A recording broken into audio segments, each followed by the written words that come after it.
Yes, everyone. This is the November 4th, 2020 meeting of the Downtown Sarasota Condo Association Board of Directors and everyone else who is kind enough to be here. I'm going to ask you, if you are not on the board or you are not a presenter, such as Jim Shirley, if you would actually turn your video off, because that way the board pops to the top for me and I'm able to see who I'm actually speaking to. So that would be very helpful. And if you would mute yourself as well, if you're not on the board, that would also be helpful. And I appreciate that very much. Once again, a reminder to everyone that we do record this, and by appearing on it, you're giving permission for us to use the recording if we do so in the future. Before we begin the meeting, I'd like to just say congratulations to all the new members of the Sarasota City Commission. The Downtown Sarasota Condo Association looks forward to working with all of them, and we wish them great success in the future. So with that, having said, let's call this meeting to order, and I'm going to call the names of the board members so that we can make sure that we have a quorum. In alphabetical order, except for David Lowe, who is at the bottom of my typed sheet. He's the newest one. I didn't have time to fit him in. It's too hard to alphabetize at this moment. Roger Berry. Here. Thank you. Peter Fanning. Here. Patrick Gannon. Yes, I'm here. Clark Lauren. Here. John Moran. Okay, we're missing John. Bob Parolo. Here. Ken Sheelan. Here. Jamie Still. Here. David Lowe. David is muted. David Lowe is here. I see his face. Okay. And I am here. So we have everyone except one, and I hope he'll be joining us later. Jamie, do you have a secretary's report? Yeah, did everybody receive the minutes? Yes. Yes, and a quick explanation. Jamie is working from her office, so she is keeping her video off, and that's the reason for that. Go ahead, Jamie. Do you guys have any changes, modifications, anything you want to add to the minutes? Anyone? No. Do I have a motion to approve the minutes? Move approval. Second. Thank you. All in favor? Aye. Aye. Anyone opposed? Thanks, Jamie. Is that it? Yep, that's it. That was easy. Okay. Yep. Clark, do you have a treasurer's report for us? The Dsca balance in our checkbook at Sable Palm Bank has a balance of $8,462.11 as of this afternoon. Thank you. Any questions for Clark? Okay, thanks very much. We're now all the way at number 4, new business, which brings us to Jim Shirley. Jim, I know you're not really new business. You're actually, you've been working for a very long time for a very good cause. Jim is the executive director at the Sarasota County Arts Council. And as everybody knows, the arts are one of the areas that have been really impacted by the pandemic. And that, of course, affects the downtown, it affects the entire city, it affects the county. And it especially affects the people who are involved in it. So Jim is here to tell us how things are going. How are things going? Well, thank you, Eileen. I appreciate being here. First of all, it's really good to see all of you. A few of you I've seen on recent other Zoom calls, but you know, we're such a social community that this separation has not been easy for all of us, and I'm just glad to see you, and I hope you're all doing well and healthy. This has been a particularly difficult and trying time for the arts and cultural organizations and community, not only of Sarasota, but the entire nation, really. And locally, you know, the arts were pretty well the first groups out and they're going to be the last ones back in as we continue to recover from the pandemic, meaning those organizations that have facilities that do productions, which is a major part of our community, as we all know and love. It's a big part of why we're all here. But we have not been sitting on our hands during this time. You know, it's a regretful situation that we face, but I would say to you that all of the arts and cultural organizations have been pulling together. My board of directors, 60% of my board of directors are presidents or CEOs of arts and cultural organizations. The other 40% are, you know, classical community board members, philanthropists, business people, and so on. And we typically would be having meetings every other month just because of the schedules of everybody.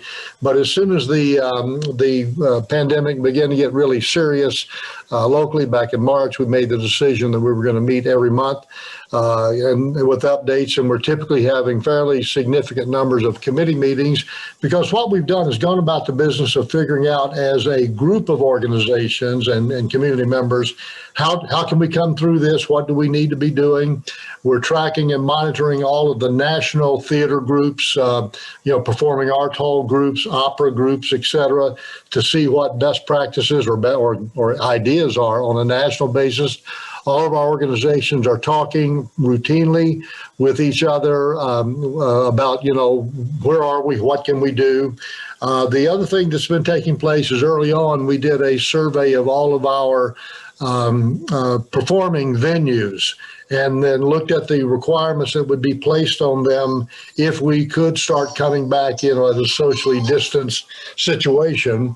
And we have all of those venues mapped out with, you know, what the seating charts could look like, and it's not pretty. But you know, and we're not there yet. We're not going to be there for quite some time. But we've been doing these kinds of things as groups through the Arts and Cultural Alliance to be able to be as prepared as we can when we're able to come back. Now, I think all of you know that many of the groups have been experimenting with virtual performances or virtual meetings, virtual art shows, everything that we can do to use the technology that's available to us to remain visible with our audiences, to remain relevant in the community to the extent that we can, and to look at how we might be able to use this technology to support each other. For example, when we first moved into this in March, the Arts and Cultural Alliance, went out and purchased a Zoom type package, a large one, that could be used by all of the arts and cultural organizations that wanted to use it at no charge to them, so that as a community they could have access to this type of technology for board meetings and so on like that. That's been very helpful, particularly to a lot of our smaller arts and mid-sized arts and cultural organizations who didn't need to spend that kind of money, you know, to go out and do it. And that's been very successful for us. We started a weekly chat group that we called Art to Art, and we made it look like a heart, so we left the heart out of it. But every week I've been convening meetings with a lot of the groups and just talking about what's happening with your group. These are all for the either the executive or the volunteer runner executive of the groups, and have them have the chance to talk with each other about things that they can do and so on like that. So it's been it's a trying time. We're not going to be coming out of this anytime soon. You may have seen, I saw an announcement this afternoon. West Coast Black Theater Troupe had been doing some outdoor, spaced performances, and unfortunately 4 of their actors came down with COVID, and so they've had to cancel that. So we experiment every way we can, but we're not going to do anything that's going to be dangerous or against any regulations, for getting back into business, because the real key is to get into business for the long run and to remain there. Now, one of the things that we've been able to do from an advocacy point of view is I've been convening groups of some of our larger arts and cultural organizations, and we have been working with the Board of County Commissioners on the current CARES Act program to see if there could be a logical way to get maybe an increased amount of support to these arts groups, because $50,000 is a wonderful help, and it could help a lot of these groups. but if you're running an opera or ballet or, a symphony, it's really not going to help you very much. So fortunately, the Board of County Commissioners convened meetings, and we put together a package that used the tourist development tax program that we have, the TDC grant money that we do, that 38 of our arts and cultural organizations qualify for and use for attracting tourists to Sarasota County. And in that program, the groups, depending on the size of their budget, yearly receive a grant that we recommend to the Board of County Commissioners, and through the TDC they approve. And the county commissioners agreed that if each of the groups could qualify under the CARES Act criteria, that they would be willing to provide up to 3 times the amount of their TDC grant that a group could qualify for. So, for example, if I'm Oslo Repertory Theater, or if I'm the opera and I qualify for $80,000 worth of TDC grant money last year, then I could be eligible to apply for up to $240,000 worth of CARES Act money to help them get through this time and program. And that's an active program that's going on right now within the community. Not all of the groups will be able to qualify for it because, as you well know, there are some federal regulations in there that have to be met. But that's the kind of thing that we've all been doing behind the scenes, working together to see how we can leverage support for our arts and cultural community and our arts and cultural organizations to ensure that they'll be able to come back, when we're able to get back together and can safely reconvene. But there's been a lot of really interesting, other types of artistic work going on as well. I'm sure you probably know that Ken Sheelan and a great group of people have been working on a diversity public art project that will be celebrating diversity in our community through a major piece of public art. We've been working on a murals program that has been embraced by the city of Sarasota for developing artistically painted murals around the community as a way of providing income for local artists. I've been able to help raise money from various sources, and we've now completed, we're starting our 6th public mural that we've been able to do. And all of the money that we've been able to collect for that goes directly to the artist as a commission to be able to paint whatever it is we're painting. So we're able to beautify the community and provide projects that can help lend support to local artists who are capable of doing these kinds of things. And it's really been a good program. The people have been loving the art that's going up. We've got a couple of them out at Lido Beach that have been very, very popular. We've got one over on 2nd Street, one at West Coast Black Theater Troupe, and one near the corner of Orange and Fruitville. And these are available, for people to come and look at, and they've just been really well accepted by the public. So we're trying to do a lot of these kinds of things to be prepared to come back when the timing is right. Most of all, though, we're keeping in mind the safety of our patrons, the safety of the public. One of our big areas of frustrations, for example, we do a lot of work with the public school system, with all of the school systems. And as you all know, they're back in school, but some of them are in school and some of them are at home doing virtual school. All of the arts and cultural organizations have educational programs to support the school system. Well, unfortunately, we're not able to bring teaching artists into the schools now. We're not bringing anybody in, and kids are not going on field trips. So we've been looking at how can we provide different type of programming via this type of technology, video technology and remote technology, to help supplement the teaching capability of the teachers in the school. And many of our groups, like the Van Wezel, Oslo Rep, have been able to help develop programs that are available to teachers and families to be able to help support and encourage the arts. It's just a matter of the priorities and getting it all done. Teachers are trying to teach and parents are trying to figure out how to work and be parents, and it's a confusing time out there. But a lot of activity is going on, and we're channeling the energy through the Arts and Cultural Alliance so that we can all share this information with each other and do the best we can to stay afloat and then to get back in business as quickly as we can. And so it's It's been an interesting time. I think that we're still quite a ways from being able to get back to any semblance of normalcy. You probably have seen most of the organizations have pretty well canceled their programming for the coming season, if you will, from now through, say, April, May of next year. And we're hoping that we'll be able to do some periodic programming. For example, I'm working with Parks and Recreation at the county level and in the cities to use assets that we have. We have a county showmobile, for example, where if you look at getting people together, part of the problem is getting the audience together. The other part of the problem is getting the performers together. If you're singing, you can't be standing right next to each other and projecting, or if you're playing instruments, you have to be spaced. So Parks and Recreation is working with us to, starting in December, we're going to be doing once a month some type of public event in a park situation, utilizing the showmobile and one or two of our groups to help bring some performances back to the public in a safe way.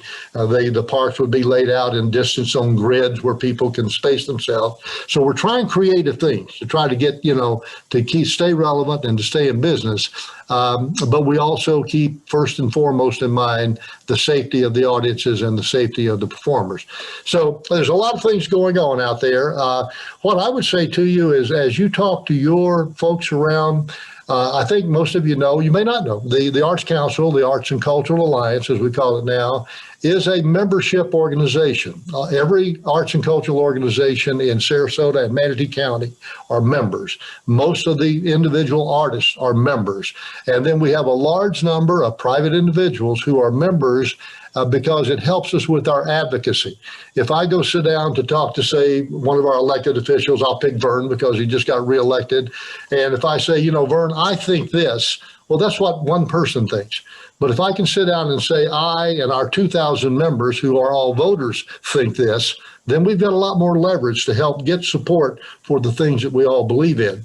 So if you're not a member of the Arts and Cultural Alliance, you can go to our website, sarasotaarts.org, and follow the prompts to join or to membership and join, because what the money does is it helps us continue our mission in the community, and it helps us be able to provide strength in numbers for doing the advocacy that we do. So if you have a way of encouraging your friends and so on to join, I strongly recommend you do, because it helps us be able to make some of these things become a reality. So that's a quick summary. I could go on all day long, but if anybody has any questions or thoughts that you'd like to throw out, I'd love to look at anything we can. Ken? Well, there are 2 points that I'd like to make. One is similar to what you were just talking about, Jim, and that is the credibility that the organization creates for others. And that involves the group I'm a part of, this Diversity Inclusion Public Art Project. We are a special project of the Arts and Cultural Alliance. But even better, the Arts and Cultural Alliance is our fiscal agent. It's a problem, it's a process that every arts organization and every fundraising group has to go through. And it's saved us a lot of angst and a lot of money for the Arts and Cultural Alliance to take on that responsibility for us. So we're really grateful for them being there and the safety that they provide us and our potential donors. Thanks, Ken. Yeah, a lot of you may know, but some of you may not. This organization has been in business in Sarasota since 1986. We were Bob Johnson, Senator Johnson at the time, when the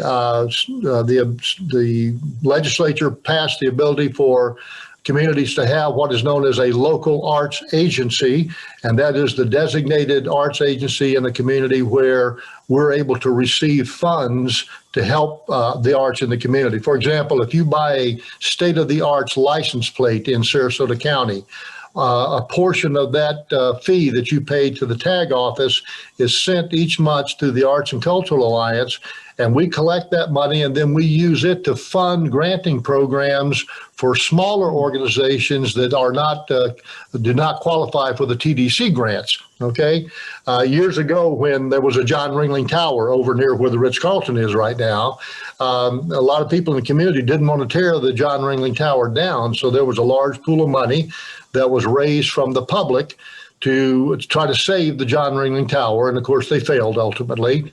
But when that happened, the Secretary of State sent the remaining money to the Arts Council, to the Arts and Cultural Alliance. We invested it in endowment funds at both the Community Foundation and the Gulf Coast Community Foundation.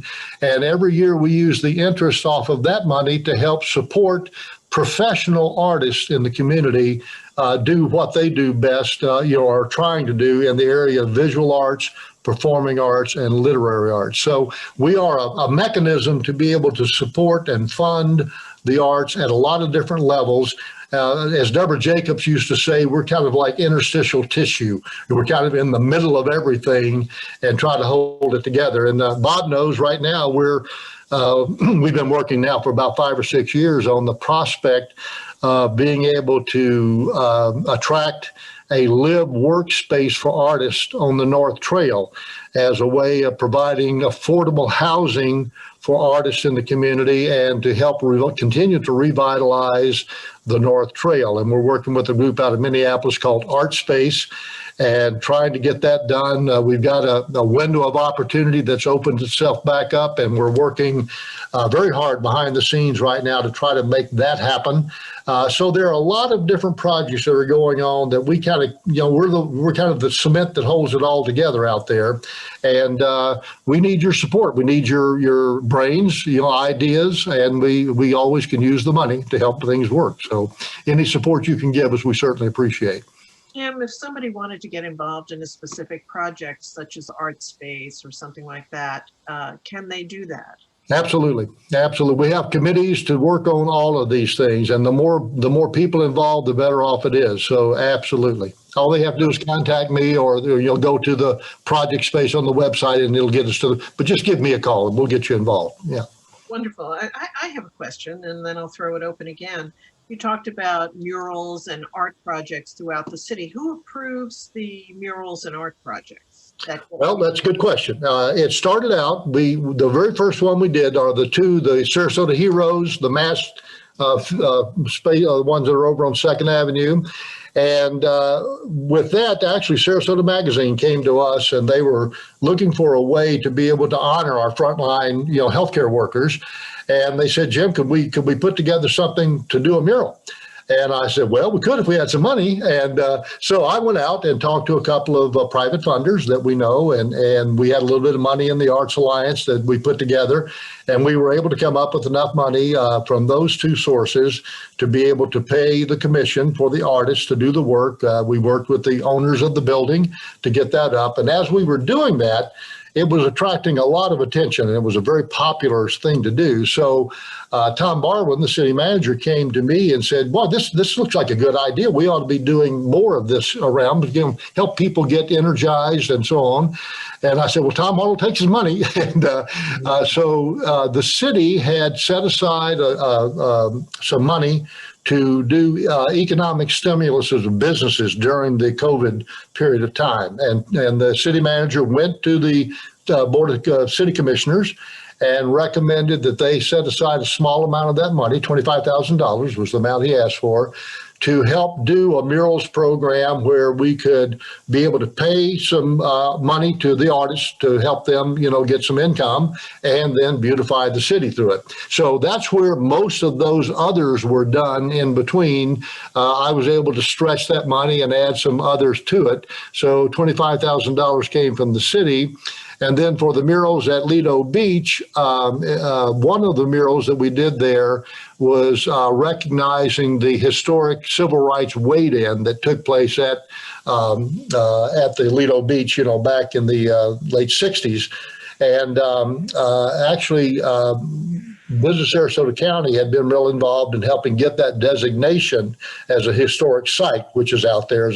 And Virginia had put together some money in her budget through the TDC that had been set aside for doing some sort of a public recognition project at Lido Beach as a part of that project. And we were able to tap into that money to pay the artist to put together those two murals out at Lido Beach. So kind of one thing has led to another, and it's been a multiple sourcing of funds to help make those happen. No, that's wonderful. Does anybody, Ken, go ahead. Jim, did the City Commission and the Public Art Committee play a role in the mural efforts? Yes. Well, what we did was the City Commission approved the money for the second, third, and fourth murals that we did through that economic stimulus program. We had a committee putting it together, and Leslie Butterfield, who had been the head of the Public Art Committee, sat on that committee with us. We decided not to put it into the city's public art program because then you've got sunshine laws and all kinds of things to deal with to have money or to have meetings. And we were trying to get this done in a fairly quick fashion, but fully within the purview of the City Commission, who approved the funding that came to the Arts and Cultural Alliance to pay the artists to do these few commissions. So that's how that particular program happened. So who owns the art? The art is that's a good question. Each one of them is under a contract, and we have a contract with the building owner, and it's a contract between the building owner, the Arts and Cultural Alliance, and the artist. And what we've asked for in each one of them is that the piece of art is going to be staying on the building for a minimum of 24 months. And that's the commitment that's made up front. After that, if the building owner wants to, they can paint over the art or change it. But until then, the maintenance on it is controlled by the Arts and Cultural Alliance and the artist, and the art is on the building that it's on. Any other questions from the board? Questions or comments? Any other questions or comments from any of the guests? If you do, please turn your video on. All right, well, I have another question for you. Okay. Have we lost any arts organizations during this time? Knock on wood, to date, not. Several of the smaller ones are struggling, and yet they are finding ways to continue to stay in business. But to date, we have not lost any. Many of them are concerned that, that they're not going to have a season. They don't have a way to generate income or revenue other than their donor support. And because they're not selling tickets, they can't have events. But so far they've all managed to figure out how to survive, and we're working really hard at making that happen. But it just depends on how long things go on, really. Barbara Campo, you turned your video on. Or did you have a question? Put your unmute yourself, please. Did I do it correctly? That's correct. Yeah. Okay. Hey, Barbara. Yeah, hi. How are you doing, Jim? Good Good. to see you.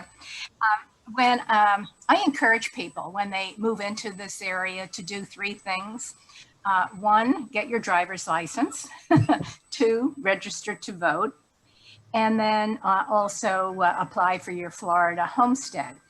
I wonder if perhaps you couldn't encourage realtors to suggest that to people who are new homeowners. But in addition to the three things I just mentioned, they could kind of sort of encourage people to join the Arts and Cultural Alliance at the same time. That would be 4 really good things to do. And then whatever else they join after that, of course, that would be of their own concern. I don't know if that's something you would think would be a good idea or not. Well, I think it's a great idea, and as a matter of fact, we do that. We what we've had, we end up working with sometimes groups of realtors, sometimes individual realtors, but we provide a guide to arts and culture every year that we produce as a part of our contractual agreement with the TDC for the tourism bed tax money. And we print about 40,000 copies of that book, and I make that available to realtors so that as they have people coming into town who are interested in the arts, which are many of the people that come here, they're able to provide a good background for them. And through that program and encourage them, we're going to start actually at the beginning of about the end of this month. We're going to be doing a dedicated drive to increase membership, during this time so that we can continue stronger advocacy. And that's definitely one of the areas that we're going to be focusing on. It's a great idea, Bart. Well, thank you, Barbara. If there aren't any other questions, Jim, I think we're going to let you go and have your dinner, but let me just make sure I've got this correct. It is Sarasota Arts with an S. Yes. .org. .org. Yeah, there's two A's at the end of Sarasota, SARASOTAARTS.org. And then once you get to the website, you can just navigate to join or any number of things. Look at public art, look at diversity public art, anything you want to. It's a very robust website and probably one of the most visited websites in the whole this whole part of the state. But we appreciate your help if you can. Well, we certainly will. Patrick, you have a question? Just a final thing. Jim, yes, Dsca did join the Arts Council, I think a year or two ago, and then this last year had not been active with that, but that was something that we had done as a supported organization. Absolutely. And as such, we had actually looked at using the meeting facility there on their first floor back when people were meeting, but having access to that. But we had talked about doing some joint programs, or when they have a program that might be targeted towards the downtown area, Right. Like they did with the art scavenger hunt, which was a great idea. Right. So things like that I think we could reach out and do events. We did an event last year with the lawn bowling thing that was targeted at condos doing a challenge. So if there were an artist group or something that wanted to do, or a group that wanted to do a challenge for downtown or something, virtually or otherwise, that may be an area that if to our events committee take a look at something like that or suggest. It would be, and we welcome all of those ideas and try to get involved in everything that we can that supports bringing the arts to the public and the community. Thank you, Jim. We really appreciate your taking the time to be with us today. My pleasure. And, we will do our best to advertise your website so that Thank you. promote membership in such a good organization. Yeah, So we thank appreciate you. it. Thank you. You guys have a great meeting, and thanks for everything you do in the community. Thank Thank you. you. Thank you. Bye-bye now. Bye-bye.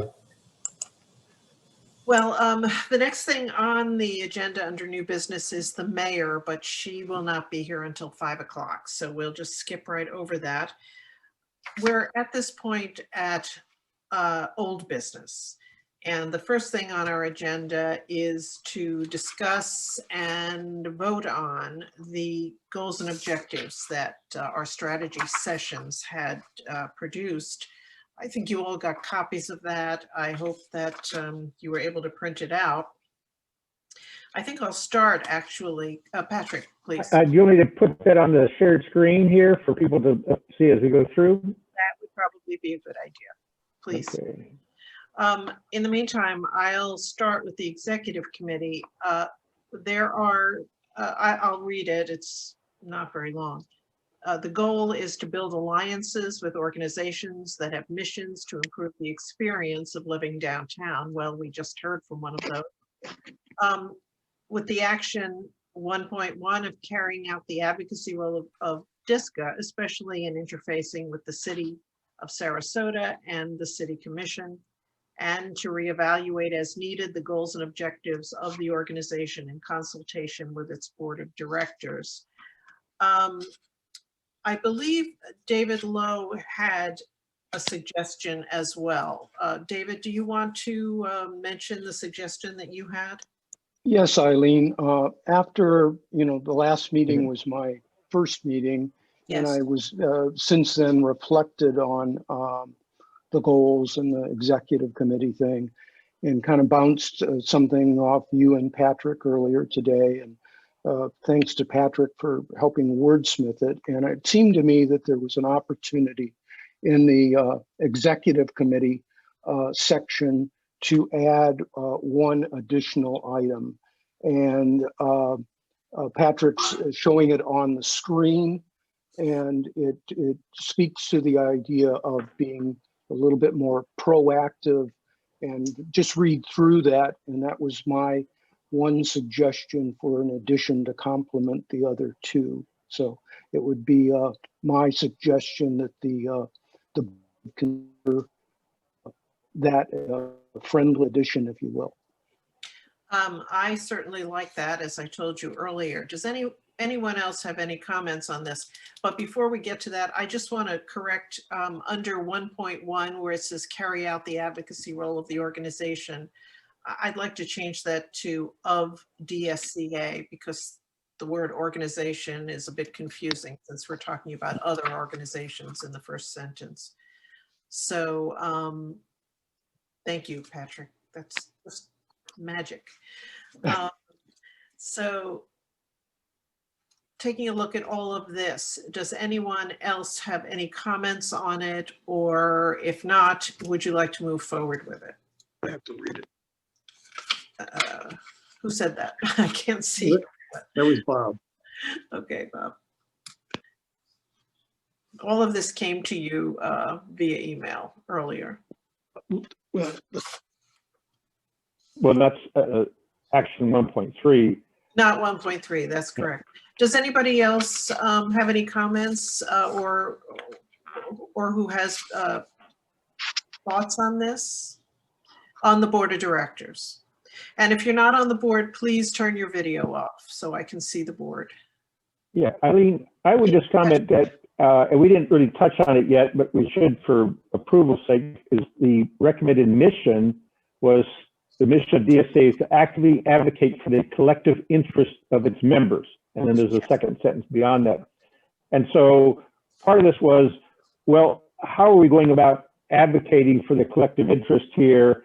And so this was an attempt not only from the, where we speak at public meetings and so forth on particular issues, it's also how do we educate and communicate with our members so that they understand and everybody else understands, you know, all the different facets of everything we're doing and those issues.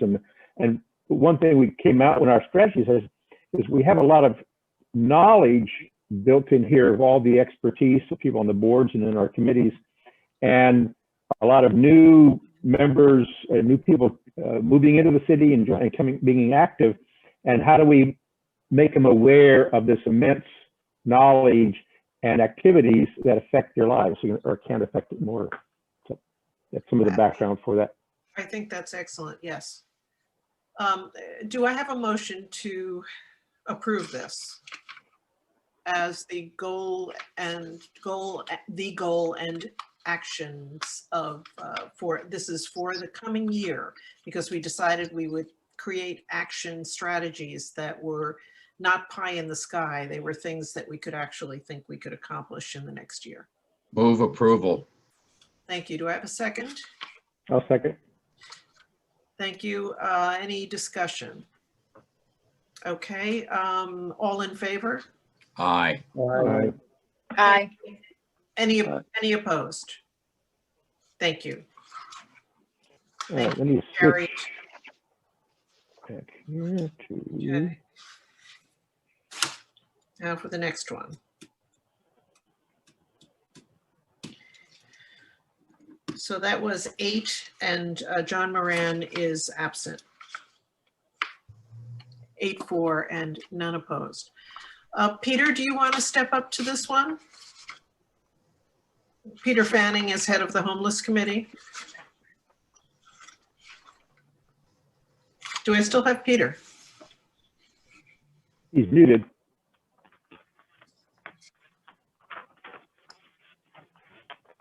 Peter, are you there? Yes, Great. yeah.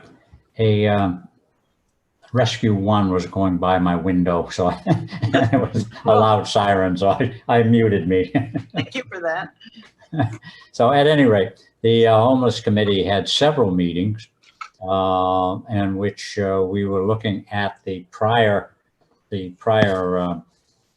goals and activities, and we modified them somewhat and added and subtracted, obviously. So basically, we simplified the goal a little bit, identify and promote efforts to address and potentially reduce the impact of homelessness on downtown Sarasota.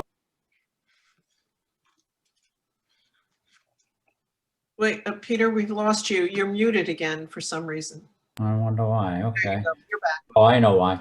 Yeah, because when this is, I'm sorry, on my system, when this is up, the mute button shifts to another place and I hit it. At any rate, the actions that we would propose to meet that goal are as follows. As appropriate, the committee would recommend that the DSCA board publicly support the efforts and actions of the city and county of Sarasota and those of other private agencies to implement policies, programs, and strategies to reduce the impact of being homeless on the residents, businesses in downtown Sarasota. I don't know if there's anybody wants to discuss each action or take it as a whole, but Yeah, let's do it as a whole, and then okay. anyone can. Sure. And then action 2.2 expands an attempt to educate and inform. So establish communication strategies using social media platforms, DSCA newsletter and website to improve the accuracy of information, data, and the knowledge base regarding homelessness issues that affect downtown Sarasota residents, businesses, tourists, visitors, and workers. And then the third action is to provide educational programs and public forums focused on the many aspects of current activities that address the homeless issues occurring within the city and county of Sarasota. These actions will be coordinated and scheduled in conjunction with the DSC Events Committee unless otherwise directed by the Board of Directors. Thank you. Do we have any questions or comments from the board? Would anyone like to make a motion? Move approval. Who was that? Sheelan. Thanks. I can't see all of you when the paper's up. Do I have a second? Second. That's Peter. All in favor? Aye. Aye. Aye. Aye. Anyone opposed? Thank you very much, Peter. The next one is the Green Space Committee, which is Patrick, who's also trying to manage the technology here. Yeah. Thank you, Patrick. Put that all in here as much as I can.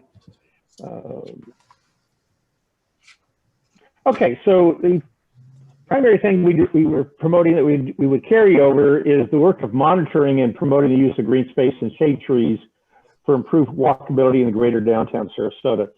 And so there's four major strategy or actions for doing that. First is the work with the different city organizations, city administrative organizations with the Parks and Recreation Board, Public Arts Committee, and by monitoring that and then making recommendations to our board based on what's going on there. Also looking at with the city and state, county, state administrations on any policies that may come up that impact us. A couple ones that we know that are ongoing right now within the city administration is their engineering design manual that governs sidewalks and sizes, et cetera, and definitions of primary grid streets, which also governs width and where you have locations for amenities zones and street trees and so forth. So finding those things when they're in their development stages and being edited is the time to try and advocate and be aware of it and either, find ways to support it, make people aware of those things. Also looking for ways to, where there are projects that might need funding, that we can help give a focus. There is work currently within the city to try and move forward on their urban forestry program. And so they've actually reached out to the DSC to help make some suggestions on how that might get started underway there. On that action 3.2 then, we also want to focus on how do we improve that walkability, improve pedestrian access, and also with parks. This is a continued area of work for us here. Also with the parks is having park benches so that, you know, you don't have to walk a mile before you encounter another park bench when you're walking on our city streets, at least in the greater downtown area. And also to work on areas that deal with education related to environmental protection and climate adaptation. We actually had a program that was planned for April of this past year, and that put on hold. And so we're looking at bringing that back in the coming year. And then with the fourth action here is to work with these groups to, you know, promote programs such as the tree planting programs. Already working with David Lowe, that he's had an effort underway to get the city to designate certain streets where there is space available to plant trees there, to set about a tree planting plans, which is called for in the downtown green space policy for given blocks.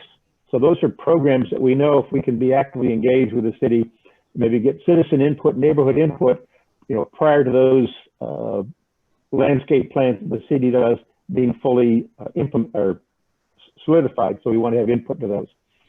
So that's the outline of those four major actions that we're proposing. Any questions on any of that? Do I have a motion to adopt this? I have a question. I had my hand up. I'm sorry, I can only see 4 people, so thank you, Ken. Go ahead.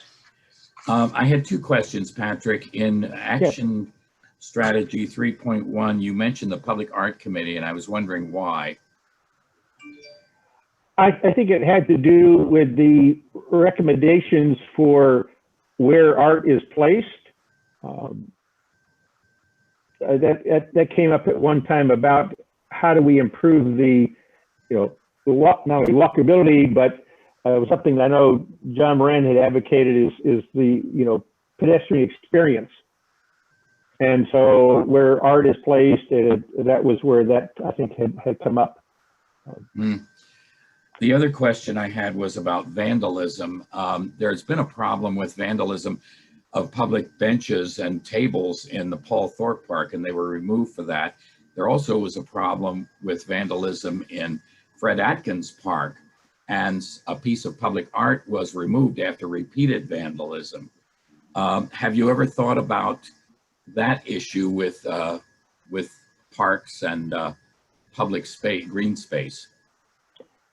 Yes, that has come up. And in fact, it was a discussion item that we had with the homeless committee on how to better engage, activate the parks and engage with the people who populate the parks to create the kind of behavior and actions that would be supportive and not end up in vandalizing. So that is certainly an area of concern. And so I appreciate your highlighting that.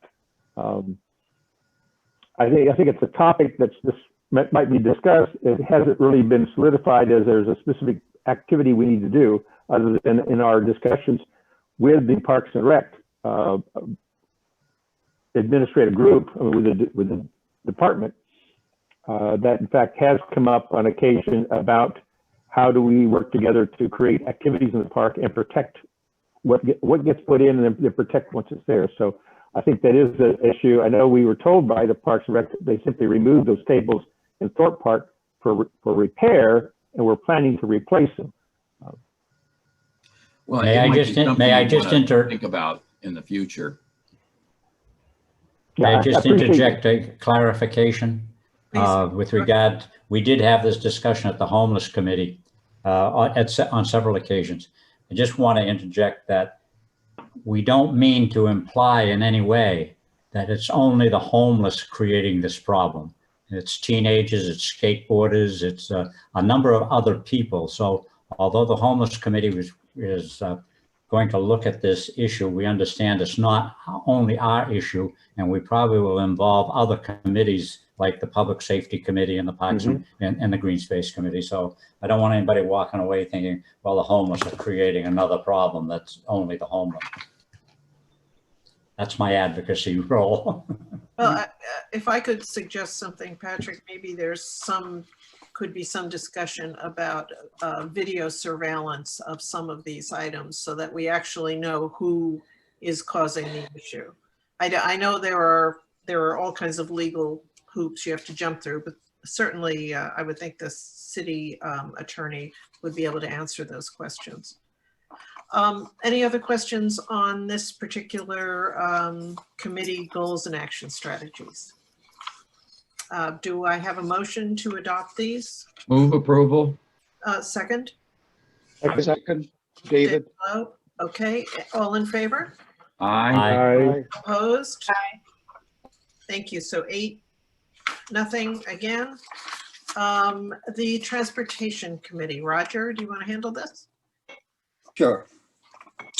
Well, of course, we would support transportation projects and programs that enhance the life and safety of downtown Sarasota residents. So it's focused on residents of downtown and what's in their interest and benefit.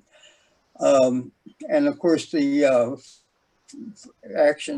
first action is the grandfather of transportation planning for downtown that started 20 years ago, that has brought about the Bayfront Connectivity and Multimodal Emphasis Corridor Plan. That's the one that is currently being used to build the roundabouts and to improve connectivity with downtown and the Bayfront.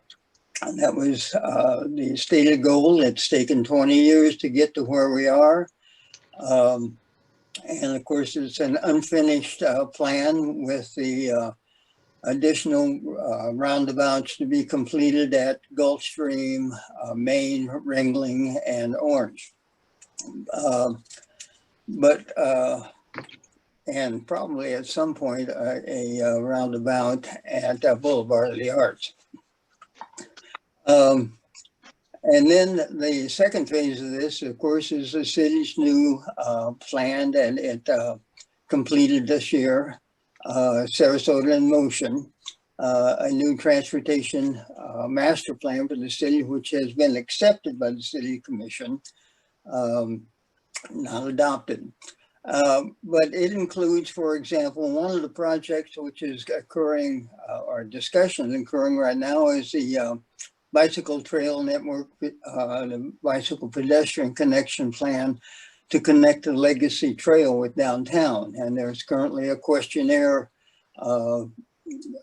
being circulated that is gathering data and information.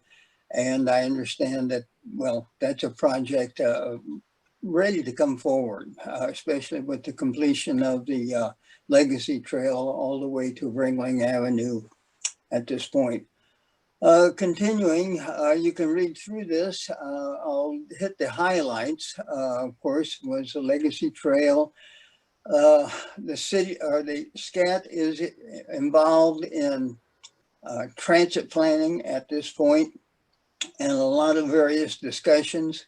The plan says focuses on these items under this Sarasota in Motion, connecting downtown with key locations such as the hospital or St. Armand's, and the city is investigating at various points trolley routes, a variety of other things. A specific recommendation in the plan was the construction of the Coconut and 2nd Street for a roundabout, which is one of the premier, how would I phrase that, confusing intersections within the city. Fruitville Avenue and Boulevard of the Arts were included as conversion to complete streets, and some potential funding and action is already underway with Boulevard of the Arts, which we're all pleased to hear. And at some point, a redesign of Upper Main Street has been proposed. Just continuing on, this next one is kind of apple pie, I guess, in one sense, but another one is we're interested in pedestrian, bicycle, and motor vehicle safety and walkability for downtown, which includes shade trees, enhanced crosswalks, complete streets, and jaywalking reduction. And supporting the improved pedestrian access and safety from downtown to and from the bayfront, particularly the Bay, the Rosemary District, and other adjacent neighborhoods to downtown. And the Roundabout Education Program is something that we are currently involved in, have been involved in helping the city create videos on how to use roundabouts, on literature distribution. We held a tent at the farmers market last year, handing out literature for that sort of thing in conjunction with the city.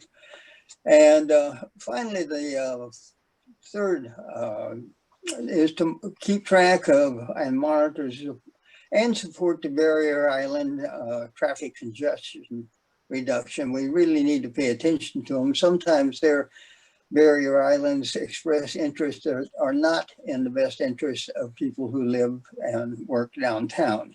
And so paying attention to that, I think, is important, and to find ways to reduce congestion. I'm virtually certain that the new roundabout construction is really going to make a significant contribution to that, and will probably reduce, once they're open and operating, will reduce the angst of the barrier islands people significantly. And the bridges, lots of opportunity to improve traffic congestion, dealing with both the Ringling Bridge and, of course, replacing the Coon Creek Bridge. So that's the committee has met. In fact, it met recently. Members of the committee are Alan Friedman, participated, Ron McCullough, John Moran, Ken Sheelan, and myself. And I'll report further under committee reports about that. Thank you very much. Does anybody have any questions about these goals or action strategies? Can I have a motion to approve it? Move approval. Second, Patrick. First, Ken. All in favor? Aye. Aye. Opposed? Okay, 8-0. This is just getting easier by the minute. However, right now I see that the mayor has joined us, and it is 2 minutes before 5. Mayor, can you hear? Do you have yourself? There you are. Thank you. Sorry, I was just multitasking. Thank you. We want to grab you while we can. So basically, what's new, Mayor? Besides the election, we're all aware of that. So I think everybody knows the results of the election. None of us know who will be president of the country, but we'll stay local for this. What's new in the city? What should we know that you can tell us? Sure. Yeah. So as you all know, we did have an election, and we will have 2 new commissioners. And on Friday, it's when they get sworn in, and I will give the State of the City address. And this year, I sort of did it the way, going back to earlier times when Luann Palmer and others used to do the State of the City address, and they would film it ahead of time and make sort of a video out of it. And so I did that. I did that because I always admired it the way Luann Palmer did it. And then I also did that because I was unsure of platforms and connections and people coming and going and, technology and where we would be. And so I also wanted to just get it all done. And so I will be giving that, and it's an update on, what we've done in the last year, but not only an update on what we've done in the last year. And because, what I wanted to say was that, a lot of things that we get to cut the ribbon on as commissioners are projects that were handed to us, from previous commissions. Commissioner Sheelan is on this meeting, and, projects that they initiated during his term are projects of some of them we're finishing. And we will no doubt start projects and pass them on to future commissions. It's it's a state of the city, what happened in one year, but it's also unfair to look at everything like that because these projects take years and years and years and years and years to accomplish, and funding and coordination and carrying that ball forward, and to take the vision from previous commissions and work on it and then pass it along. So it's mostly, about some of the bigger projects that we've are coming to fruition. For example, the roundabouts that you were just speaking about, all 3 of them will be finished. I believe the one at Fruitville is going to be opening November, I think 16th or something like that.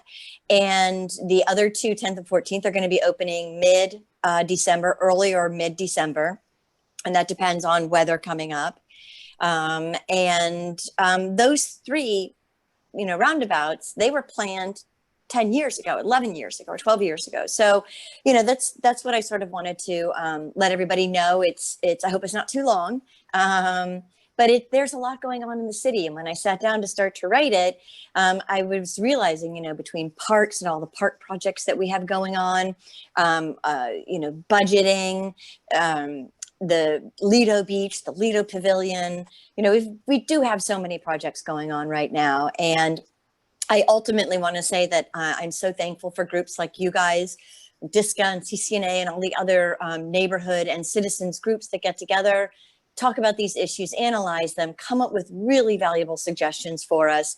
I value all of that, and I want to thank you all for all that you do and taking your time to help us do our job so that we can better represent you. We do have, there will be a ceremony for the new commissioners and a ceremony for the outgoing commissioners. We don't have public input.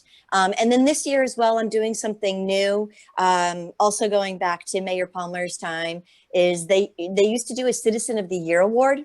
And I've sort of changed it up a tiny bit, and it's not Citizen of the Year. What I did is I gave away 3 separate award categories, and it's called Mayor's Outstanding Citizen, Youth Citizen Community Contribution, and then just Citizen Contribution, and then Lifetime.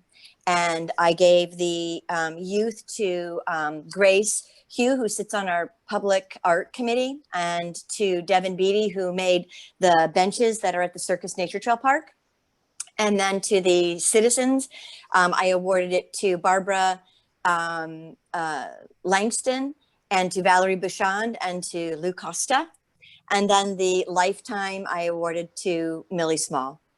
And that was actually presented to her. She's in the Pines, and she's 96. And it was really lovely to see her, and she was thrilled, and her whole family was on it. So there's a short presentation that we filmed and prepared ahead of time as well for that. So I hope you'll all be able to watch online and welcome in the new commissioners, and say goodbye to the 2 commissioners that are leaving. And I'd look forward to another 2 years and doing whatever I can to serve this city. And I'm happy to answer any questions. Well, Jen, before we get to questions, I want to ask if you have a hard copy of the State of the City. Perhaps you can send that to us, and we can include it in our updates, our news updates, etc. Does anybody have any questions? Well, I've never seen you so silent. I want to say thank you for everything you've done as mayor, because I know the mayoralty moves on Friday. And I think you've done a phenomenal job in a very, very difficult time. Thank you. It's been the most challenging year, I think, that certainly I can remember. And I would think it really is right up there with difficult years. So, and I know the amount of work that you put in, which is, I don't know when you sleep or why you're still married. Those are the 2 things that, on behalf of the Downtown Sarasota Condo Association, let me say thank you very, very much. Are there any questions? Oh, Patrick, go ahead. Well, Eileen, I would like to second that to Mayor Aherncock, that I personally had some, weekend phone calls. I know you are working overtime on all these issues coming up and trying to address them. And again, your outreach to our community, to the downtown community, even though you were the mayor for the entire city, was very much appreciated. And I think when we were able to have those meetings back in April and May and June and trying to get videos out, those proved to be quite helpful, and we got a lot of comments from that. And so we appreciate your outreach to us and our ability to pass that on. Thank you. Thank you, Patrick. And thank you for your work on the planning board. You do a phenomenal job. Thank you. You're really, you pay attention to all the details. You can tell that you prepare, that you read all the materials, that you think it through, you ask great questions, and you just, your dedication is just outstanding. So thank you so much. And you're always, I call you and I ask you questions, and, I just find that so valuable to be able to reach out to you and talk through all of this with you. So thank you. At a point to advertise, I am term limited out next June. And so anyone in DSCA who would like to see a downtown representation on the planning board, see me. Yes, it's quite a daunting job. Peter, did you have your hand up? I did. I just wanted Jennifer to know not to be surprised on Friday when we start the chant, one more year, one more year. Well, I'd sure be in favor of that. I don't think anybody puts in the hours that she does. It's remarkable. Well, thank you. Are there any people in the audience who have questions or anything further? Unknown caller. I'm sorry, is someone have their phone on? I think everyone is sort of in shock over the elections and watching CNN. And as I said earlier on, we feel like we're cheating everyone because we don't have an interactive map. We certainly appreciate everything you've done. You've helped Dsca tremendously, actually, as Patrick mentioned, by always making yourself available to be on these. Oh, you're welcome. You're welcome. It's my pleasure. We really do appreciate it. And I think you're getting off easy today, because we'll all see you on Friday. And what time is that? It's at noon. It's at noon, and it's on, I know, channel 19 on Comcast. Does anybody know what channel it's on? And it's also online as well. And of course, it's always online. Right. So thank you very much. And we won't keep you any longer.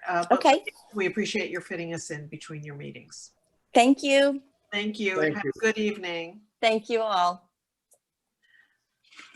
Okay, we'll go back now. The next committee that we were talking about is the Health and Safety Committee, and that's mine. So it's, give Patrick a chance to get that up. Let me just find that here. It's really, this is an easy one. We changed this from just the Safety Committee to Health and Safety, thank you, pandemic, to monitor and disseminate information in the public interest regarding the health and safety of downtown residents. Work with the police department as needed to resolve issues relevant to those living in downtown Sarasota, and to remain abreast of police department crime trends as they affect those living in downtown Sarasota. That's number one. Number two, to convey health-related information, particularly as it involves the COVID-19 pandemic, to Dsca members at each meeting and via email. And three, to encourage appearances at Dsca meetings of city leaders and others on the subject of safety and health-related protocols, and disseminate videos of those appearances to members via email.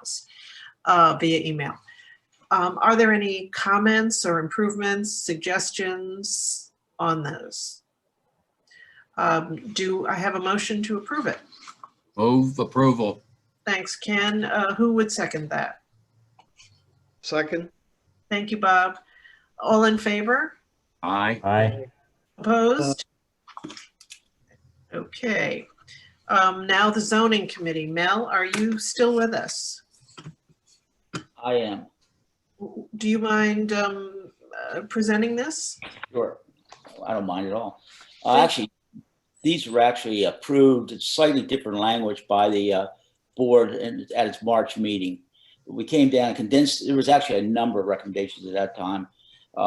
in an effort to be more realistic about what we could accomplish within a year, this is what we came up with. Most work was done by myself, Patrick, and Eileen. DSCA will monitor and make recommendations on zoning and development issues in the downtown.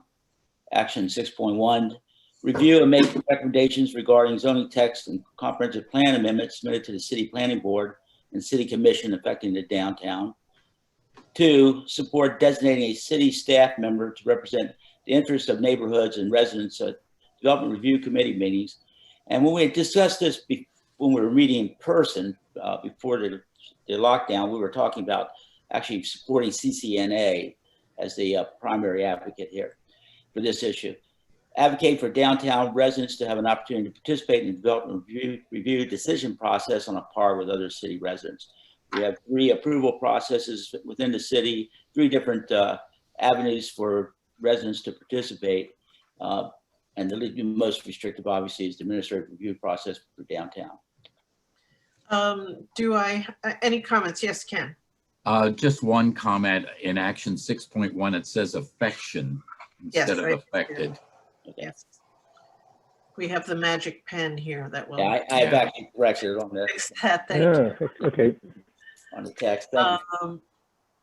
Do I have any other comments? Do I have a motion for approval? Move approval. That's Ken, and second? Second. Peter, second. I'm sorry, was that Peter? Yes. Thank you. All in favor? Aye. Aye. Aye. Opposed? No one. Thank you very much, Mel. You're welcome. And Jamie, this is your committee, the Associate and Event Committee. Yeah, basically we decided to combine the associate and the event committee because we realized there's so much overlap with the two. A lot of the associate members are involved in the events committee. So our role will be to coordinate the forums, workshop, and event, selecting venues, determining costs, and arranging services. And that's action 7.1. Action 7.2 will be assisting whoever the associate member liaison at this point in time is Kristen, with marketing materials, newsletter, and other promotional support to boost attendance and awareness of supporting the associate member services. And action 7.3 will work with the associate member liaison to promote, support, and retain sponsorship for all forums and workshops. And then we will be completing a yearly review of the associate membership levels. Thank you. Any discussion on those? Do I have a motion to approve it? Move approval. Thank you, Ken. Second? Second. I'm sorry, who was that? Bob. Clark, second. All in favor? Aye. Aye. Aye. Aye. Thank you. Opposed? No one. Thank you very much. That takes care of what we did in our strategy sessions, once again, with tremendous appreciation to Roger for running those for us. Sorry. Let me ask, did we formally adopt the mission? I was trying to go back to our minutes and Peter was, I didn't find that unless it was an earlier one where this was formally adopted. I thought we adopted a draft to be submitted. I actually don't recall, to be honest with you. I believe we adopted it, but okay. we can adopt it again. I mean, if it's not in the minutes, we didn't do it. Okay, do we have a copy of it though? Because otherwise, if we don't have a copy now, we can put it on December agenda. Well, no, this is what was distributed. That's we the had mission. it out there, Yeah.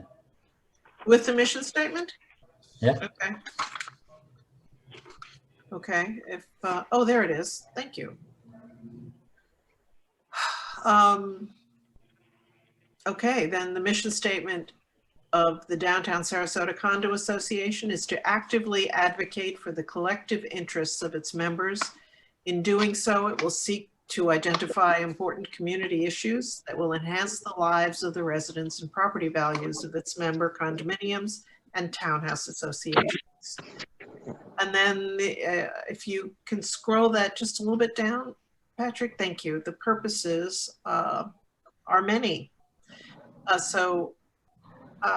don't think I Does anybody No, need? the purposes are actually defined in our filing, in our articles of incorporation. So we're not we're not changing those purposes. Okay. They're more reflective, and we make sure that we looked at those as committees were building their goals. So how are we acting on the purposes as in our articles of incorporation? Okay, so Let me just say that in the purposes in the declarations, there were 6, and one of them became redundant and outdated. So the President's Emeritus Committee narrowed this down to maintain these 5 and tighten them up a little more firmly than they were. thank you very much. Do I have a motion to accept the mission of Dsca? So move. Second. Peter and Yeah. Patrick, thank you. All in favor? Aye. Aye. Aye. Aye. Anyone opposed? Thank you. I think we're in business now for another year. The next thing on our agenda is Patrick is going to talk about the survey. You remember hearing about the survey. It's been lurking out there for some time now, and I think Patrick's finally got it nailed down. So Patrick, you want to talk about that? Yeah, I had put that into the packet. If anybody needs, we can put it up on the screen, but I'll just quickly go through the elements that we had discussed. If you recall, we had a presentation by Sheila Connell on a proposal, examining and discussing how she had done other surveys like this, or how the surveys could be conducted.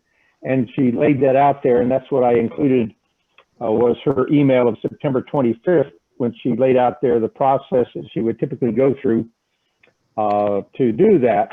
And so I simply said, well, we have the reason for doing this is that it has come up many times throughout the year where individual condo representatives or board members or a property manager will send us an inquiry.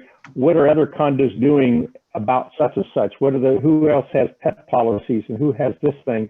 So it became an understanding that if we had a context for providing this information through a survey that would lay out the basic demographics and specific information that's of interest of all the condos in our area, that would help answer those questions. Plus, the value of having all that together, as we began discussing this, realized that would help increase the value to both our associate members as well as to our condo members, which, as you recall, was one of the key items that we discussed during our strategy session, is making sure we were meeting needs of our association members, the condo association members. And so this sort of information was seen to be a key factor that we could bring to the table and add to the information that's available to those condominium members, as well as providing valuable information to the platinum members. And so that was kind of the background for pursuing this. And so it was suggested that when we have the board to review this and kind of approve the overall process, but that it needs to go forward, and so that the president acting through a designated task force would kind of provide the oversight for the process to deliver the end result survey on time. And we had a quote from Sheila Connell that she could do this for the cost of $3,000, because when she had originally thought maybe $2,000 and $2,500, but when we got into discussing the range of number of condos out there and following up with them, we felt it was necessary to take as much time to really get answers to all that. And so with that, that's what I'm proposing, is that we fund this directly. We looked at various options of charging associate members as a separate add-on item, and we felt like that was going to be more paperwork and more difficult to do, and invoicing. Plus, right now, a lot of our associate members have been hurting with the downturn in the economy. And so it was felt like, one, we shouldn't ask the associate members to pay any more. We could keep their dues the same if we add this as an added benefit, that they can have their logo on the final survey report. And that would be as much benefit as, say, 2 of their quarterly e-blast would be. And so what they're paying in, we would normally allocate that to go to the marketing expense of producing those e-blasts, we would allocate for this. Also to support this, we've taken a look at our current condo member dues. And for those of you who are around, the last time we raised the condo dues was over 5 years ago. And so the suggestion was made that we should look at incorporating a somewhat increased dues increase for the condo member. Right now, each condo pays $150 per year, which on an annual basis is a fairly small dollar amount coming out of the condominiums, but I wanted to put that on the table as a way to help balance that, because this information will be added value to the condos themselves too. So I think the timing of this would be such that, hey, we're improving, we're adding programs. At the same time, we need to increase the cost so we can afford the kind of overall capability of providing these sources of information and programs like that. So that's essentially is what we're proposing. Then those condominiums who are active members and associates that are active members as of say the February or March of 2021 would then be the ones that receive copies of that. Anyone else who joins as a member throughout the year would receive that. So it'd be, the report would only be available for members, either associate or condos. So that's the general outline of what I propose. You know, we've had it going back and forth and trying to figure out how we can put it into a package to try and move it forward. And this is a base suggestion and open for ideas and other ways to try and do it. The timing was such that if we really want to do this and have it added value for our recruitment and the biggest part of our invoicing and membership renewal, this would be the time to include it now and not put it off for another 6 months or something. So I think that's a proposal here. Thank you. This is something that Dsca has been kicking around since before I was on the board this time. So some of you probably remember that. But now we've got some specifics about it and a cost, et cetera. So I think what we're looking for here, Patrick, correct me if I'm wrong, is approval to spend the $3,000. Is that the approval today to move forward with the survey and to spend the $3,000? Yes. As far as raising dues, et cetera, that was not on the agenda. So No, that's that's that we'll do in the next at the next meeting. We'll talk about that. Yeah. Okay, so discussion. Gentlemen, Peter. I have two comments. One on the draft survey questions. When I received it, I started going through it, and I'm sorry, I think I was on vacation the last time this was discussed, September 25th. So I don't mean to be an obstructionist, but this is a pretty lengthy survey, and some of the questions are going to result in ambiguous kinds of answers. And I look at things like maintenance fees, what is included. There are a number of condos that have 3 to 6 different maintenance fees based on a schedule and what's in, and then a list of inclusions gets difficult. So I have some difficulty with the amount of time that we're going to expect a property manager or president of a condominium association that it's going to take to fill out this survey. But maybe it will be okay. The second thing is with regard to the attached email from Sheila Connell. I don't know if this was supposed to substitute for a letter of agreement or what, but she mentions that only in one place something that approximates a deliverable. The rest of the paragraphs are processes that she will follow. I would rather see a letter of agreement with a few more deliverables, and however she or we are involved in the process of getting this information really doesn't mean a lot in a letter of agreement, but the deliverable does. And I'm not even sure that we've got a a very clear deliverable as to what we're getting for $3,000. Those are my two comments. I don't think this was intended to be any kind of a contract, if that's what your question is. This was just explaining a little bit further, I believe. And Patrick, when we met with her a while ago now, I think she had, and I don't recall what it is actually, a percentage of the number of returns that she typically can get. There was a percentage number. Do you recall that, Patrick? Was it 65% or something like that? Yeah, I was trying to go back and find where that, if we had my notes on that. So no, this is not meant to be the contract. This is just explaining a little bit more. And these are not meant to be the questions. These are the questions that she used in a survey on Longboat Key. And the next proposal is that we set up a task force that will work with her on questions that would be useful for the downtown. So I hear your concerns, Peter, about, you know, these things are amorphous, you know, maintenance fee, what is included? Well, it would have to be more specific. Does this quarterly fee include your taxes? Does it include water? Does it, you know, it would have to be much more specific. So really is the agenda item then an approval by the board to spend up to $3,000 to get this project completed? It really is nothing more than that?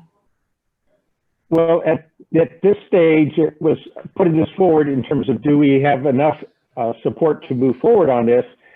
If you want us to come back with the final contract, I would think at this stage that we can designate the approval up to 3,000 with Eileen, who has the power to create committees, would then create an appropriate task force to ensure that, and would make sure that we have a letter of agreement of something that would further define the deliverables for sure, and a time frame for that. And we could bring that back to the, you know, if you are ready to move forward with this, we can bring back what would be as more a contract. Well, I would personally be comfortable in making a motion to obligate the up to $3,000 to for this project, contingent upon getting back a process that we're going to use, whether it be committee or not, and what the deliverable and a letter of deliverables. That's certainly, I think the idea of the committee or task force to do this, I think, is a given. That we would welcome anyone who would like to work on that. We have a couple of people. Kristen Forey has agreed to be on it. Ted Wilson, I believe, had been asking about it. Bob, was that your hand up there? Or just saying, yeah, I would absolutely be interested in this. Good, good. And anyone else who would be interested in actually from our members as well. But we want to make it a fast moving committee. In other words, not something that takes a year, but certainly would come up with questions that are appropriate for downtown condos. And we can also base that on the questions we've gotten, what people constantly saying, you know, I power wash the building. Do you know who power washes? It's meant to be an information source for us to use and for our members to use as well. And any other questions? So I guess then the question is, Peter, do you want to make a motion? Why don't you make the motion as you see fit, and we'll see what the other members think of that. I move that we authorize the president or her designee to obligate up to $3,000 in Dsca funds to accomplish the survey project, contingent upon, well, no, that's the end of my motion. No, that's the end of my motion. Do I have a second? I'll second. Yeah, I'll second. All right. Any further discussion? Those in favor? Aye. Aye. Okay. Aye. All right. Any opposed? Okay. Ken, did you vote? No. So I didn't see. No, I liked Peter's motion originally contingent upon a contract and a deliverable. It makes sense. We know what we're spending our money for. I don't have a problem with that. Yeah. I agree. I could Motion, the support motion that. maker, the motion maker accepts the addition to the motion. If the second does. Okay, then I can support it. All right, Patrick, you were the second. Weren't you the Yes, second? I agree. Contingent upon contract and deliverables. A contract containing deliverables. Yeah, And- identifying deliverables. Oh, okay, and the board would see the contract before any money is spent. Yes? Okay. Okay. Well, Pat, I would assume that the board is authorizing you to sign a contract, that you find is appropriate. If the board wants us to come back for another approval of the contract itself, that's a different issue. I think that's what they're asking for. I think that is an important piece. Yeah. That was the intent. Yes. All right. Okay, so then Eileen cannot sign the contract until after the board approves the contract. Right. But you can The obligate the contract is funds. likely to be no more than a one-page, half a page. So, okay. That's fine. Okay, it's the spending of the money contingent Yeah. upon the approval of the contract. So no money can be spent until the contract has been approved by the board. Correct? Okay. Again, that's Peter's motion, and Patrick, you were the original second. Are you okay with that?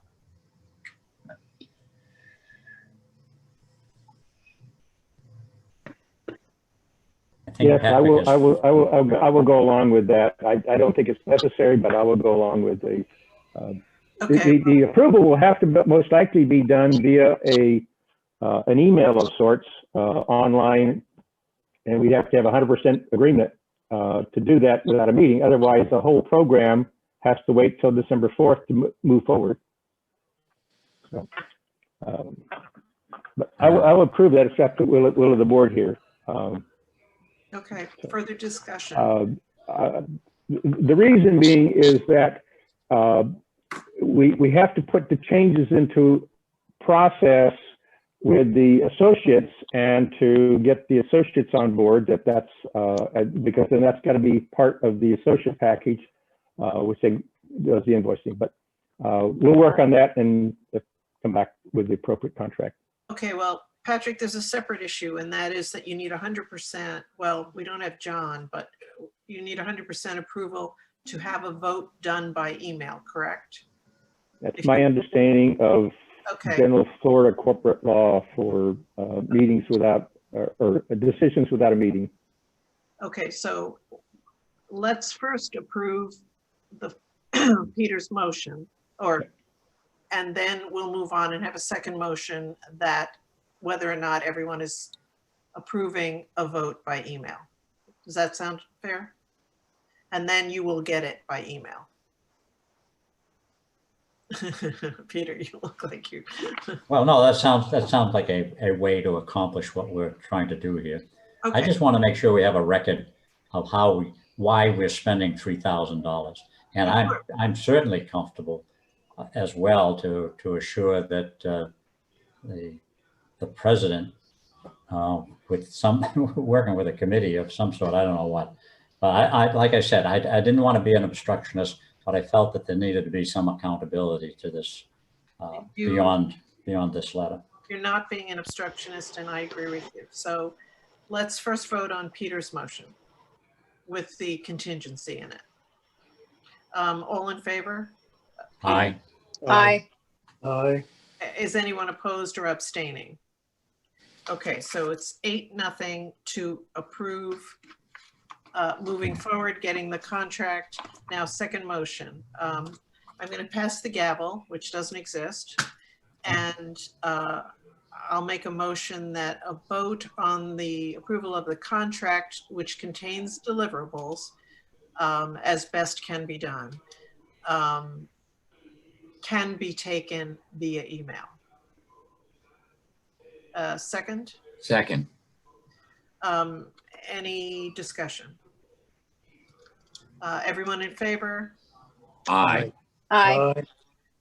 Opposed? Okay. So Patrick, there's the approval for the email vote. And so that can go out by email whenever it's ready. And we'll take comments and go from there. Does that sound doable?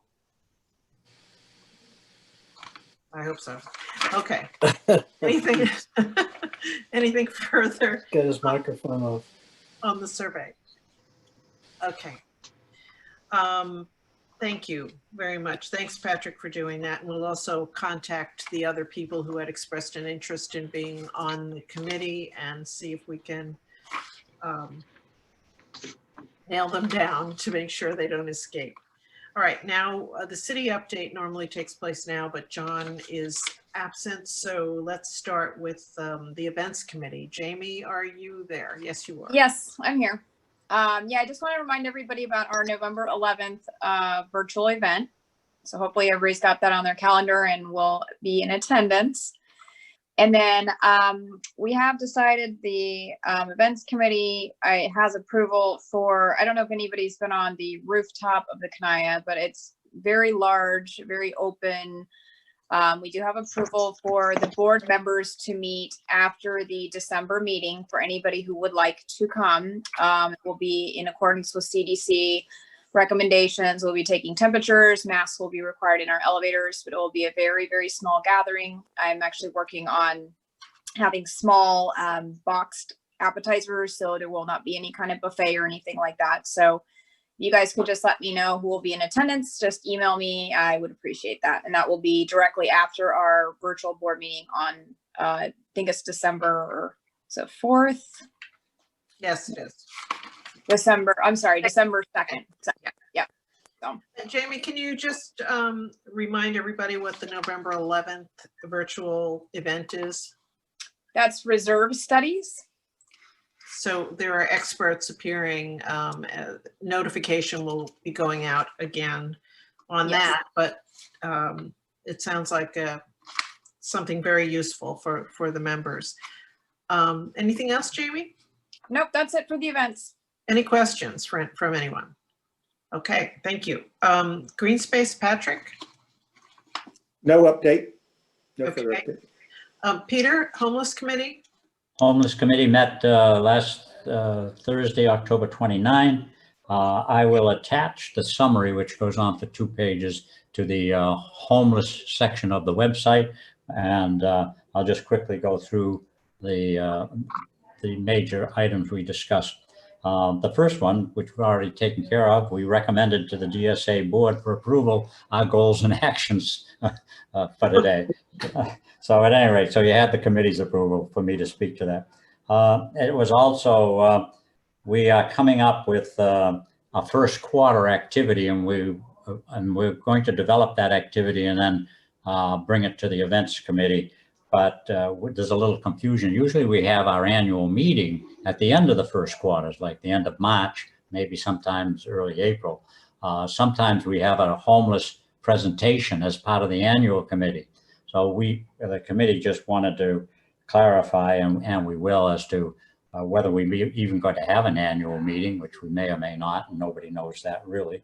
And if we don't, we're going to do a first quarter Zoom meeting on particular issues around the homeless, and Clark and Laurie Smythe are going to work on that with me to bring forth to the board a recommendation, hopefully as early as next meeting, on what our first quarter activities are going to be. We came up with a set of proposals for greater distribution of of information and education regarding the situation of homeless and the things that are being done to improve the environment downtown. So for a further more complete discussion, please go to the website and go to the interest area homelessness, and we'll have the complete summary posted there. Thank you, Peter. Does anybody have any questions or comments? David? Yes, I mentioned the Players Theater. They've closed their doors and moved out, so as to speak. So October 31st. So they've removed the signs. They've got a chain across so people can't pull into their parking lot. But I think it's something that we should kind of monitor and see if there's any additional issues that occur, because that building is relatively unactivated at all at this point. So the Alinari folks in particular would have an interest in that, I think. Okay. I'm sorry, was that you, Jamie? Yeah, no, this is Kathy. Oh, okay. Regarding the Players Theater, this is an aside. I'm the curator of the mural on that building. Is there any way I can be put in contact with the new owners of the building? I would think that would be available through the city, Kathy. Okay. I don't have any knowledge of who owns the building at this point.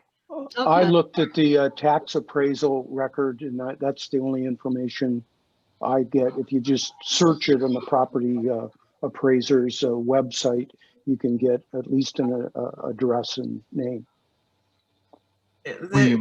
Or you might contact Cliff Smith with the city, because he's the liaison for the public. Oh no, yeah, he's the liaison with the Public Art Committee for public art, and he may know something. Thank you. That's a good idea.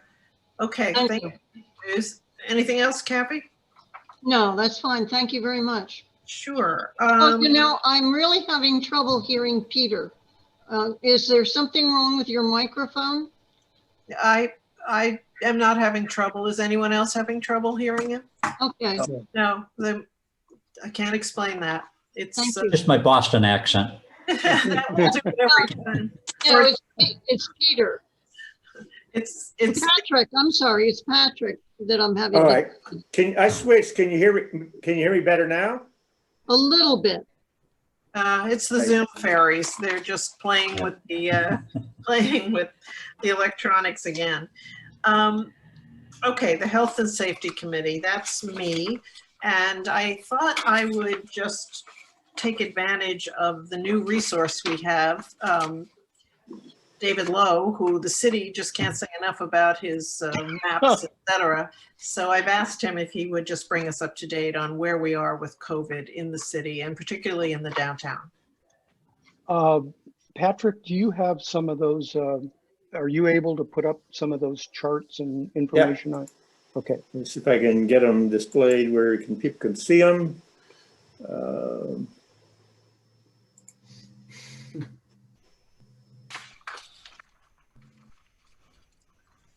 Okay, well, I sent an email to everybody 4 or 5 hours ago. I don't know who had a chance to look at it, but the background on this is, I didn't intend to get into this as far as I have, but in summary, the county health department started issuing new COVID cases for the past 14 days.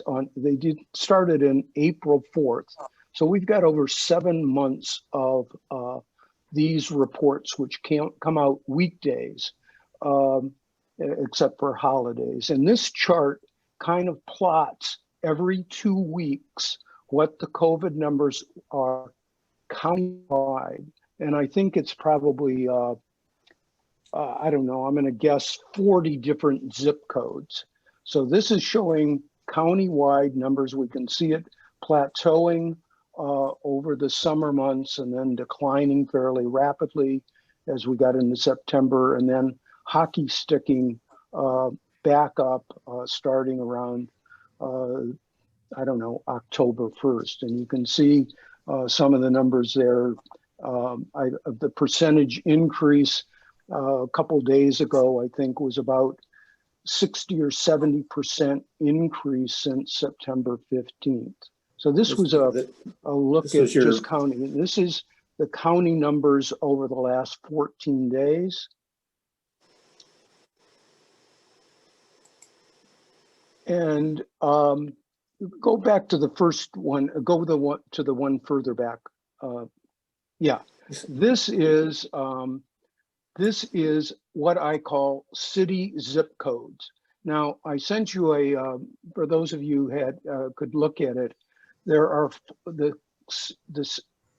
city of Sarasota is in 4 different zip codes. 34236, the greater downtown area, is entirely the city, but the other 3 zip codes are part the city and part non-city, to the east and south. But I just, for approximation purposes, counted those 4 zip codes as the ones that the city of Sarasota might be the most interested in. And this is a graph showing, again, the last 14 days of data from the heat map. Now go to the other, okay, this is graphing each of the 4 zip codes to show the trends on the COVIDs for the last 14 days. And you can see, if you can make this out, the bottom graph line is 34236, which is pretty consistently run at half or a third of some of the other zip codes, 34234 to the north and 34237 to the east. So I started doing this a little bit out of curiosity, and then I got some encouragement from Tom Barwin and others to continue to do the work.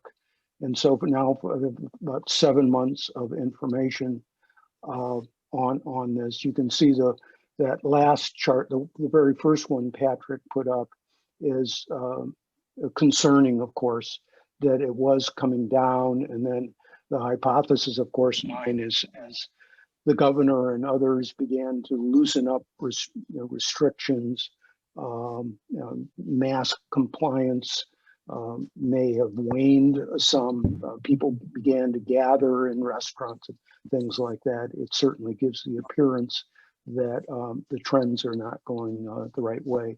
And do you have a question? Well, I have a comment and a question. David, I think this chart is potentially very valuable. My working career was with the Food and Drug Administration, and we did lots of epidemiological studies. And this chart could be the beginning of an epidemiological study that would determine why there are differences in these lines. Have you talked to the Department of Health and Human Services about I have not, but I have developed my own hypothesis. And that hypothesis is 34236 is comprised of more downtown, more retired people, somewhat more cautious people, somewhat more mask compliant people. Some of the other 2 zip codes are comprised of more working families, larger family units, working in the service industry or whatever their line of work. And but epidemiological studies often have surprises at the end of them. And so your hypothesis may or may not be consistent with that. But I would encourage you to talk to Chuck Henry or somebody over at the Health and Human Services Department, because this could be a great starting point for an epidemiological study for determining why there are differences in these lines. Yeah, and I will certainly talk to Tom Barwin about that. I believe John Legge every day is sharing these charts with senior city staff and the commission, and I would be happy to share it with this group if you're interested. I feel I've gotten a little bit over my head and trying to be a little bit of a scientist here, but what I'm doing is I'm not manipulating any numbers. I'm just adding them up and I love pictures to show stories. Your point about, it seems to me, you know, you could use some of this data to almost hotspot one of the zip codes. If, you know, it was trending up, you could have free mask giveaways or something proactive based on the trending of it. Maybe in 34236, there's not much to do because it's pretty flat and the compliance seems decent. But certainly on some of the others, it seems like there might be an opportunity that I've had some discussions with Tom Barwinen and made a couple suggestions, but I think they're thinking about it. So Thank you. Just, oh, I'm sorry, David, go ahead. I just hope this is kind of clear in my explanation and the charts kind of a little bit speak for themselves. It tells me I want to live in 34236. David, are you following hospital admissions at all? I am not. I am only using the one chart that the heat map chart. So I was not going to make it a full-time job by looking at rates or admission positivity rates. That I just used that one heat map because early on I was just curious about where trends were, because it would help with policy decisions on where you might target for different kinds of advocacy. And but I didn't want to make again, I get into some of that stuff, I'm over my pay grade, and this was intended to be you know, something decently simple and hopefully nothing grossly inadequate. You're underselling yourself, because considering your pay grade is free, we're all over her pay grade. But I think the most fascinating thing is that, didn't you say that 34236 is, it's 1/3 of what the county is? No, okay. About one half to a third of what the other zip code. Now, what it is lower per capita than the county rates, and the increase in the county over the last call it 6 weeks has been 60 or 70%. 34236 has increased 20 or 30%. So it has increased clearly, but it has not increased at the same rate as the rest of the county. Well, that's great information. Anybody else have any questions about this? Okay, thank you, David, for that. I really appreciate that. And if you don't mind keeping us up to date at I'm happy to copy you folks on it, unless it's TMI, or do it once a week or something like that. Or if something really an outlier comes up, but give me some guidance. Eileen, I can send it to you, and maybe you can judge, you know, if it's not much new news, not to share it around. So okay, wonderful. Thank you for sharing that with us. Roger, we'll move on to the Transportation Committee now. Roger, anything on that? Briefly, I think I've said this, but I'll say it again. The committee met October 15th. We had myself, Alan Friedman, Ron McCullough, John Moran, Ken Sheelan, and we recommended that Dsca adopt the transportation strategic goals, which you did, so thank you. And then we also took a look at the city of Sarasota's proposed Ringling Avenue bicycle connecting the Legacy Trail with downtown Sarasota. And this may be something that the Dsca wants to endorse as well.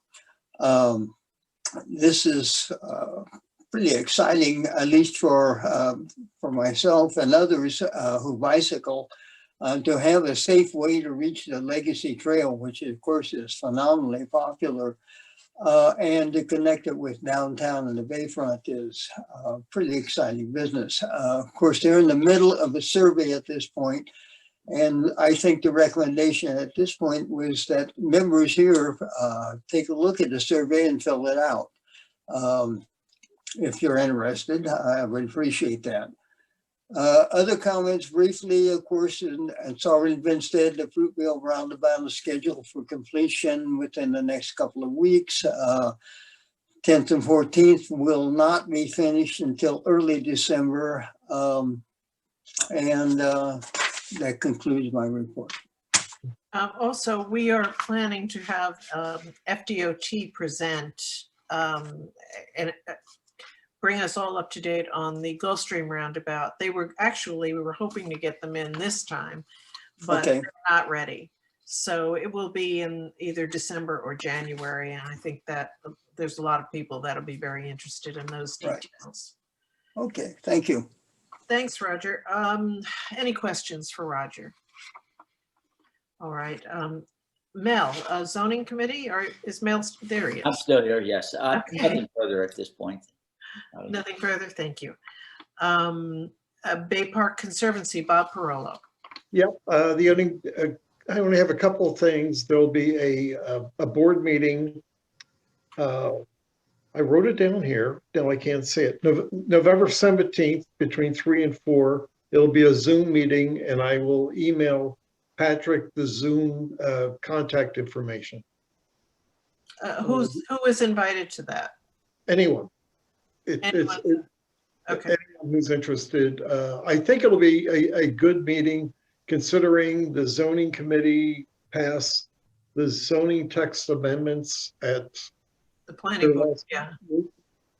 And the city passed the TIF recommendations. So it'll be interesting to hear, what their take is on that and where we are going forward.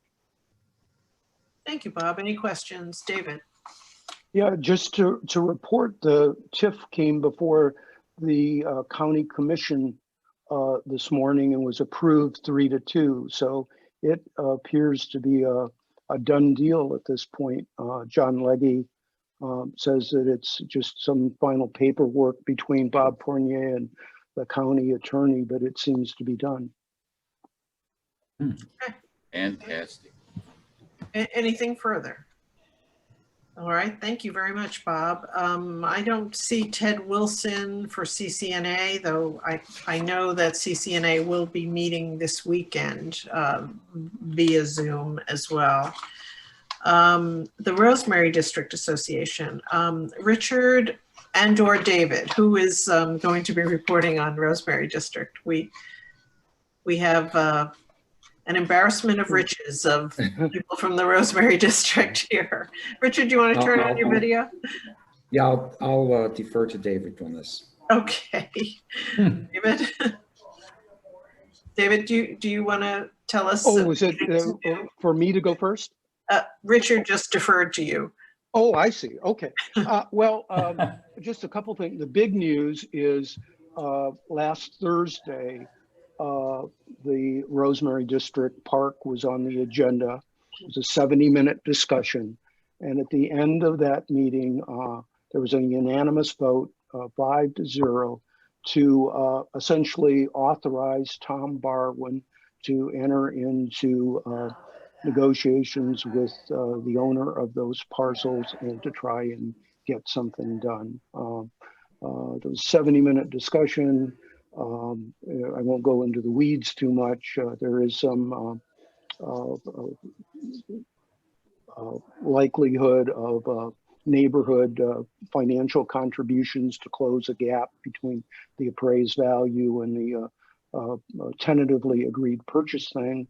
But Tom was empowered to proceed ahead to try and cut a deal, and so that's gone in the background for the moment. But that was pretty big news. Where are the parcels, David?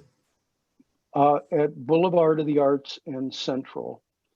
There are two. There's a derelict old restaurant at that location, and then an Kay's adjacent Barbecue, building. Yeah. Yeah, and then it's about a 10,000 square foot parcel.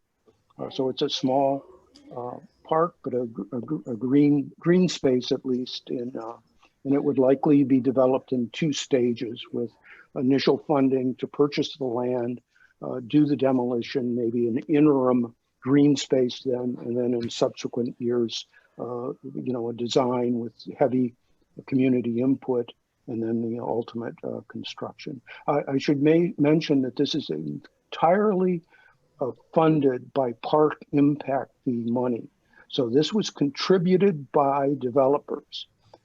When they build apartments or condos in round numbers, it's $1,900 or $2,000 a typical unit. So you might have a city side, for example, they could have kicked in almost $450,000 or $500,000 into this pot. And it can only be used for capital expenditures that increase park capacity.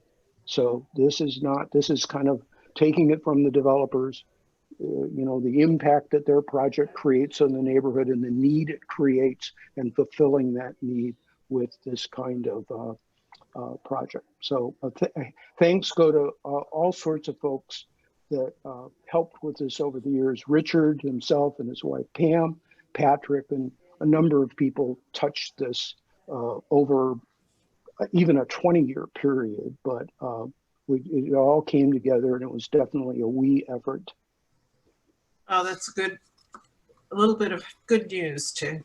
And yeah. The only other couple quick things: Lofts on Lemon, they have broken ground. They're scraping it. They had knocked down about half the trees in the center of the project as of this morning. So that project is definitely going ahead, and a nice thing to see, in my opinion. But the other stuff I would have are pretty minor, but those are a couple bigger things. And Richard, if you have anything to add to that. okay, now I think we're at the point where we talk to the associate members.